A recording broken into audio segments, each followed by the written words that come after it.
Yeah, so my story, this trip began when I landed in Vanimo, Sundown Province, Papua New Guinea. It's 6:35, and this is Vanimo Airport.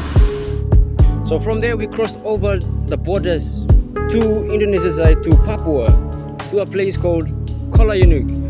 After spending a few nights, our journey continued deeper into the mountains, up in the mountains, inland, into a place called Kibai. Kibai is a village situated right in between the border of Papua New Guinea and Indonesia. The trip from Kolayunuk to Kibai took us roughly about 3 hours to travel. We traveled by car. Even though the trip took us that long, 3 hours, but I would like to say every minute was traveling up, because along the way we passed beautiful plantations and beautiful landscapes. The scenery was absolutely breathtaking. Kibai village sits right beside a very big river, making it one of the beautiful places to visit. So this village, there's a bridge that connects the village, and the same bridge become a lifeline for our team, where we used to travel to visit places, to visit other villages. We crossed the bridge many times, sometimes even crossing the river itself, just to reach the people who needed our help and our service. And this is me with my DJI, trying to cross quickly, set up on the other side, and to make sure capture this wonderful moment of the team crossing the river with bikes and every one of us getting involved. So during the day, we rode our bicycles to the nearby communities, providing free health checkups and medicines. For one solid week, this is our mission. This is our mission: serving, listening, and loving people where they are. So, but one thing that is really interesting is during our breaks, we'd collect coconuts with boys from the village. And it's very interesting, even though one of them lost the other pair of slipper, but it actually fun trying to search and look for the lost slipper. Coconut has lost the other side of the slipper, so we are looking for it. Searching everywhere, we can find it, hopefully.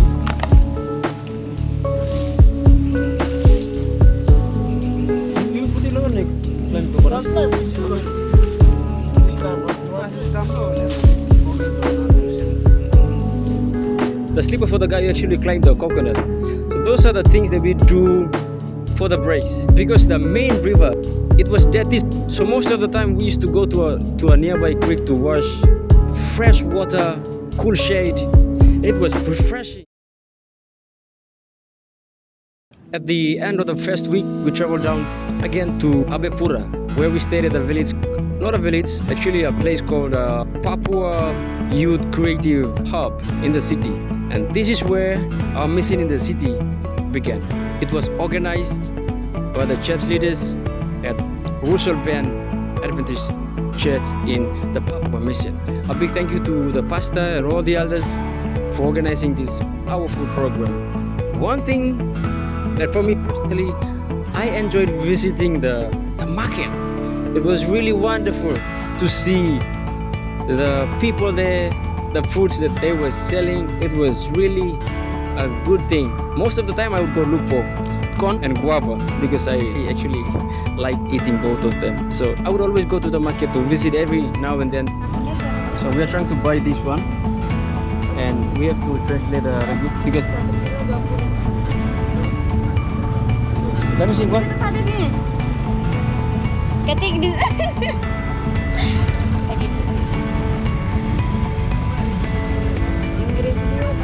You know what? Communication wasn't that easy. We had to use a Google Translator. Sometimes we get someone else to come to be a translator, but it was actually fun. One of the main programs during the week was the rally within the main Jayapura city and the Jayapura city. So before the rally actually began, we all gathered up for short speeches, and then everyone got onto available cars and motorbikes and scooters that were there to join the rally across the city and into the city. motor-motor nyalakan lampu.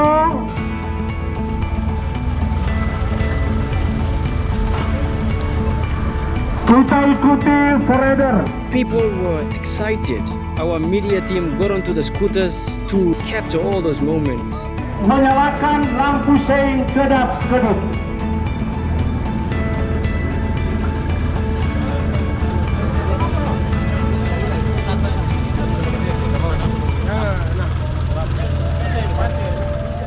And the rally began. A convoy of cars, speakers and hailers mounted. Gospel music played loud. We evangelized to the public as we moved through the city. We give them books, we pray with them, even though some neglected us, but we managed to get the movement, get it going. Then we finally arrive at our destination. We all gather around in a big circle, shared a few words, pray together, and then we return back to where we stayed. Heading towards the middle of the week, we all gathered together, following the instruction of our group leader to form the words, I will go. We captured it from above and it looks very powerful.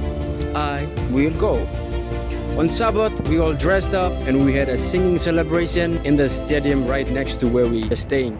The place was really packed with people, really full on that Sabbath morning. We sang worship songs, prayed together, celebrated together, and it was really wonderful. And I'm sure most of my friends and many of us that Sabbath really blessed and were enjoying the program right across from Sabbath school down to the afternoon program where we had a singing inspiration, and that was really wonderful.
Winding down a week, the program is catching up on us and it's about time we should leave.